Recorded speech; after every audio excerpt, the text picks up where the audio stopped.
How many of you guys have ever tried to manifest something and something crazy happened where it just didn't show up? Anyone ever happen? You know, it could be in love, it could be in money, it could be in anything, right? And it's incredibly frustrating.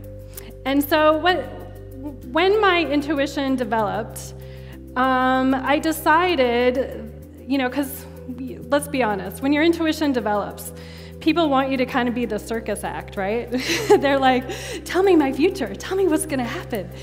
And what would happen is I'd look into somebody's soul and I'd be like, oh my God, they're gonna keep creating the same exact thing over and over and over and over again. How do I help them fix that? So I realized, I went on the radio one day and I was on the radio and this lady calls me up and she says, you know, I want to know if my husband cheated on me, okay? And I'm like, oh my gosh. Because the real truth is I knew the answer, right? And so I said, and this is the moment like that it just really changed for me, because I said, you know what? Let me just ask this question. Your dad cheated on your mom, right? And you had previous boyfriends that cheated on you, correct? Yes. I go, let's just fix that pattern. You know what I mean? So that you don't have to keep creating that same thing over and over and over and over again. What I do is I take my energy, I go into somebody's energy field, and when I say go into it, I see it, I hear it, I see pictures of what happened, I hear ages of what happened, and I go in there, and I can say like, oh, your mom and dad had a money issue, and you duplicated that, and that's why you're 40 years old and you're having that same problem. And crazy things happen because this energy actually has kind of a mass to it. And here's what I mean by that. One of the participants who did the Unlimited Abundance was Deborah.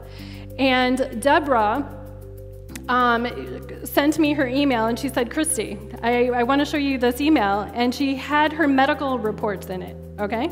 And she goes, you don't know what this means, but here's what this means. Before I released my abundance blocks, I was living in a very negative home. I didn't have anything positive in my life. I had hurt myself. I'm walking with a cane, and the medical report is saying that I could have lost a kidney, okay? And now the new medical report that I'm sending you means I'm not going to lose a kidney, because here's what happened over those 3 months. I started eliminating my abundance blocks. I no longer walk with a cane. I hike every day. I moved out of my negative environment. I found a man. She said, a good one. And basically, my doctor can't believe it because I'm not going to lose a kidney now. And you would think, how could working on abundance blocks literally affect her physically?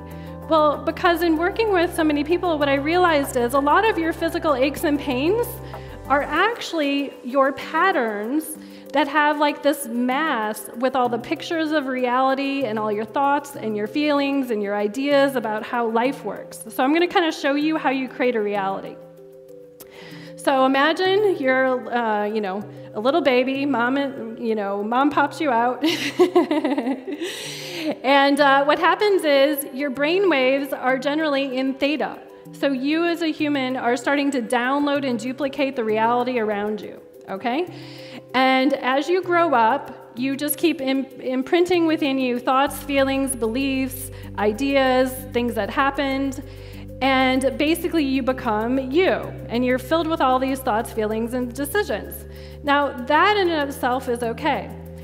An interesting thing happened. When I was working on clients and they'd come to me and they'd have abundance blocks and they'd be 30, 40, 50 years old and they have these abundance blocks, when I traced them back, most of the first imprinting occurred 0 to 7. So that's why they've been doing all these meditation techniques or all these self-improvement things, and they say, Christy, it's not working. Like, I keep clearing the same stuff. How come it's not actually changing my life? And the secret and the clue that I learned by working on so many people is 0 to 7 is usually where the first imprint is. And if you don't pull out that layer, things don't shift as easily. You know, I'm not saying they don't or they couldn't or they kind of get better, but then you go along the road and it gets a little better and then wham, something else happens, right? And that's because you didn't get the first core imprinting. You do a vision board and you think, hey, I'm gonna go manifest this amazing goal. I'm gonna go make $1 million. And then within a couple of weeks, some kaboom, like something happens in your world or your reality where the washing machine breaks, the car breaks, you lose your job. Has anyone ever had that happen? You're like, what in the heck just happened? I just set this big, amazing goal, and oh my God, now my world's falling apart. Well, what happens is you have a conflictual reality. I call it cross purposes. You have two competing purposes fighting you, okay? So one part of you is saying, I want to have money in abundance, and I want to have more than enough, and the universe completely and totally supports me and has my back, right? And then this other part of you is going, are you crazy? That stuff doesn't work. You're not abundant. You know, how many of you guys have those dual thoughts that pop in whenever you do your affirmations? Well, those are your patterns, okay? And those are an amazing love gift, because here's what's happening. As soon as that negative stuff comes up, you can use the techniques that I'm going to show you, and you could say, oh my God, I'm finding a cross purpose. I'm finding something in my universe that's a conflictual reality, and now I have the opportunity to change it because it just showed up in my world, okay? So how many of you guys, when that stuff happens, you know, the normal instinct, of course, is like, are you kidding me? This stuff is happening again, right? Wouldn't it be cool to look at it from the point of view of, oh my gosh, it's another pattern that I get to uncover, that I get to change, that I get to zap away.